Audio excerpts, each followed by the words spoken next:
The fellows in this photo from 1940 probably couldn't remember a time when the golden dome of Iowa's magnificent capital didn't overlook the city. But it hasn't always been that way. Let's look back and reflect, and look forward and imagine. Let's think about what the capital has meant to the city of Des Moines and the people of Iowa. The capital has always presented challenges, dreams, and rewards. As we examine the role of the capital, think about the past, the celebrations, the placement, the historical events, and the future. Compare these two drawings of Des Moines from 1858 and 1868. The 1858 panoramic view from Capitol Hill portrays an east side with few houses and scant industry. The 1868 picture portrays a vigorous, growing city with virtually equal populations on both the east and west sides of the Des Moines River. In one decade, the east side began to fulfill its destiny. The 1857 move of Iowa's capital city to Des Moines made all the difference. Organized in 1843 by the U.S. government and under the direction of Captain James Allen, Fort Des Moines was a dreary outpost of cabins.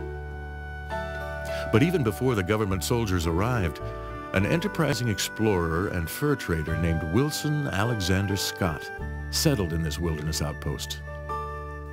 He likely was the first non-native to live here, and it is to him that we owe a great debt. His is the only burial site on the Capitol grounds, just south of the new Judiciary Building. If it weren't for him, we wouldn't have this. Unfortunately, Mr. Scott never lived to see any of it. His story follows. The federal government organized the Iowa Territory in 1838.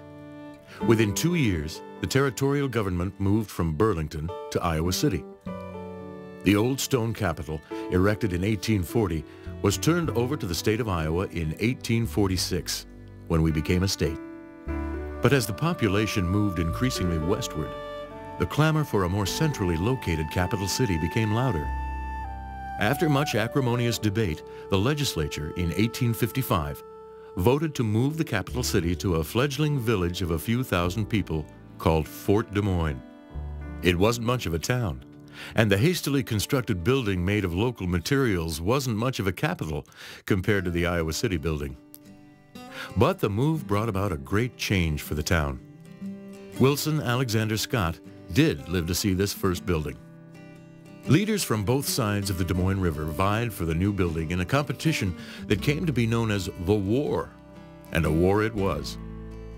B.F. Allen, Hoyt Sherman, Wesley Redhead, and other notable citizens of the fort pledged huge sums of money and land for the new building to be placed on the west side.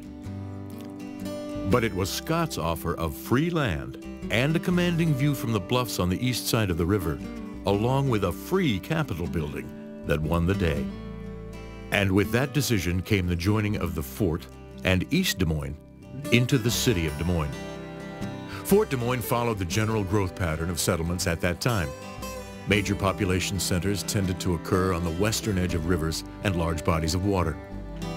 Once the body of water was crossed, that was where the town grew.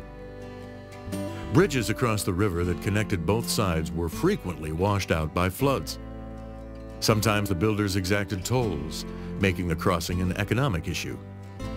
That all changed when the old brick capitol was built on the east side of the river. Before 1857, when Des Moines became the capital, the east side consisted of a few scattered houses and virtually no businesses or industry.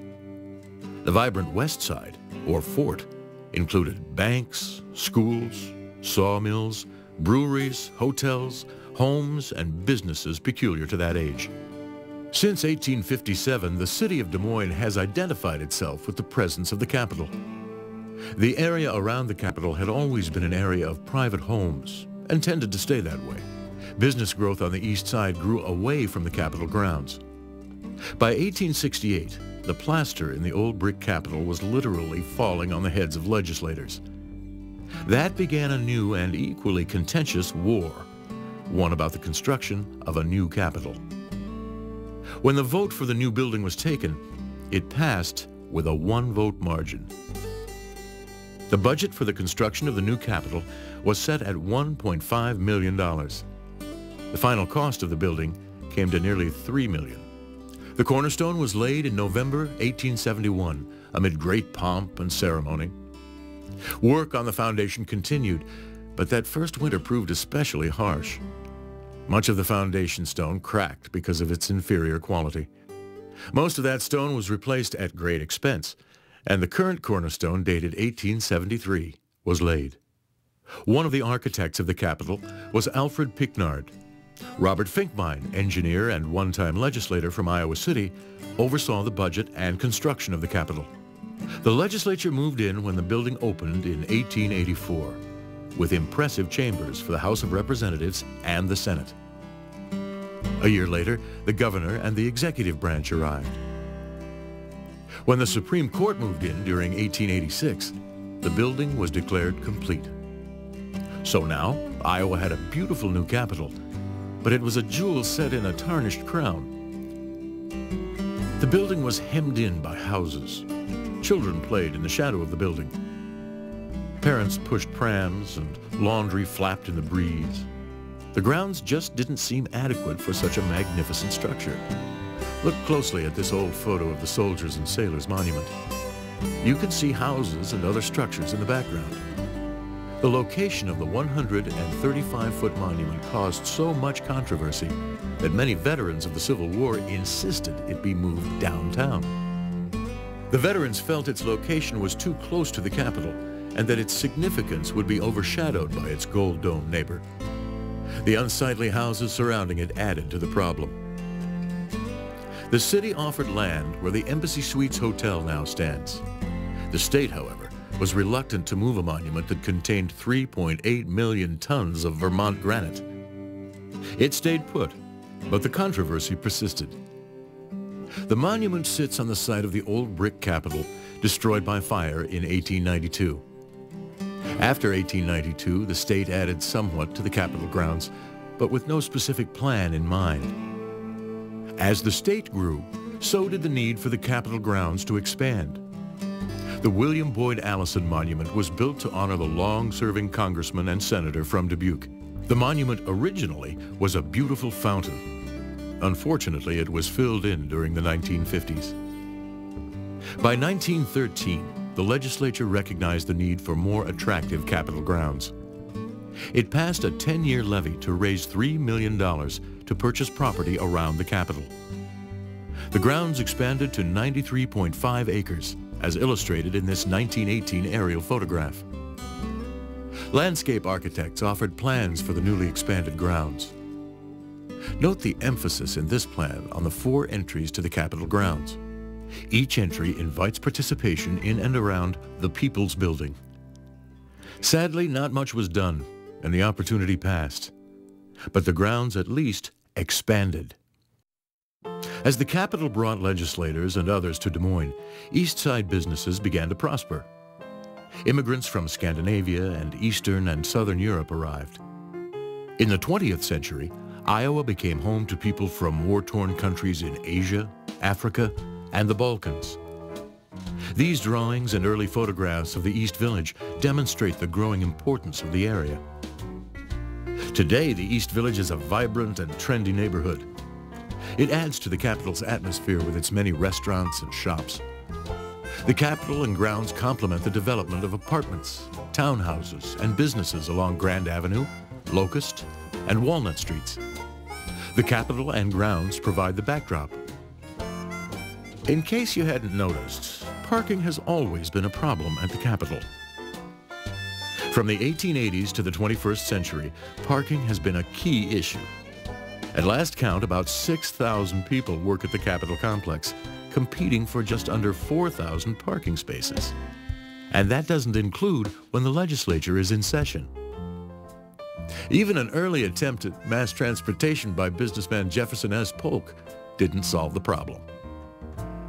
The addition of electric trolleys, curb liners, and the new multi-story car park across from the historical building didn't solve the problem. What is the solution? Perhaps today we'll find an answer. Of course, the Capitol is more to Iowans than the seat of government. It is a place that people are drawn to for many reasons.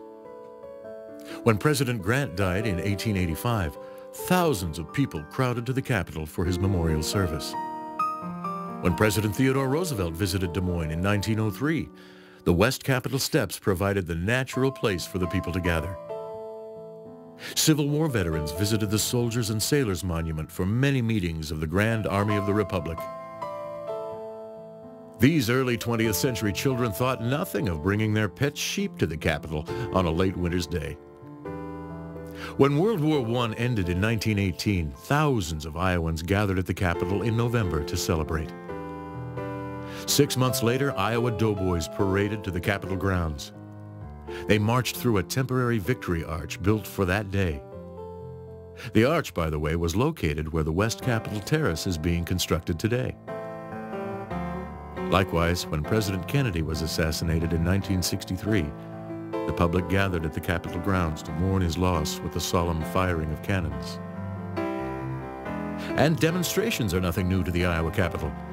This 1969 gathering protested the plight of migrant workers at that time. President Nixon's visit in 1971 brought the president inside the Capitol with the governor and brought protesters outside, demonstrating against the Vietnam War. But the gatherings haven't all been demonstrations or protests. The bicyclists in this photo rode on big-wheeled bicycles all the way from the Capitol to Storm Lake. RAGBRAI hadn't even been thought of yet. Also, the Capitol grounds have played host to musical performances, parades, and those just in search of some quiet rest or peace and quiet. Today, we have a handsome Capitol complex comprising some 189 acres. In addition to a Capitol that is undergoing refurbishment, we have the Ola Babcock Miller Building, formerly the Old Historical Building, the Lucas Building, the Grimes Building, the Hoover Building, the New Historical Building, the Jesse Parker Vocational Rehabilitation Building, and the newly refurbished Public Safety Building. The monuments of the Capitol grounds number 42 and include the majestic and venerated Civil War Soldiers and Sailors Monument, the neglected Allison Monument, war memorials honoring Iowans who served in the Revolution, the Spanish-American War, World War II, the Korean War, and Vietnam. There is also a replica of the Liberty Bell, a miniature Statue of Liberty, a memorial to Iowa's peacekeepers, a memorial to Purple Heart recipients, the Japanese bell from the people of Yamanashi, and many others. Yet there's more to think about. This 2000 master plan for the Capitol grounds is one for consideration. The Capitol Planning Commission is charged with overseeing the Capitol grounds and improvements to the complex. The directional entrances to the Capitol grounds are anchored by various structures. To the south, the new Judiciary Building adds inviting grandeur and reflects the architectural flavor of the Ola Babcock Miller Building 3 blocks opposite. To the west, the West Capitol Terrace is under its first phase of construction, and by June of next year will entice visitors with its gardens and public park space. When complete, the West Capitol Terrace will be a public sanctuary in which to picnic, walk, contemplate, gather, and demonstrate. Plans call for a large map of Iowa, oriented to the north, to dominate the center of the space. It ties into the county seat information on the sidewalks of East Locust Street to the Capitol. Plants in the gardens will frame the views of the Capitol and city and educate visitors about native Iowa plants. The West Capitol Terrace will provide the ideal backdrop for the Hy-Vee World Cup Triathlon, set for next summer. The event will attract the world's elite triathletes and will offer the sport's richest ever purse. Participants will swim at Grays Lake, cycle in a 6-lap criterium-style race around downtown, transition from bicycle to running shoes at Finkbein Drive in front of the Capitol, race 4 laps around downtown, and cross the finish line back at the Capitol. The Hy-Vee World Cup Triathlon will be telecast to more than 100 countries around the world, and the economic impact is estimated to bring in over $2.2 million to the city and surrounding area.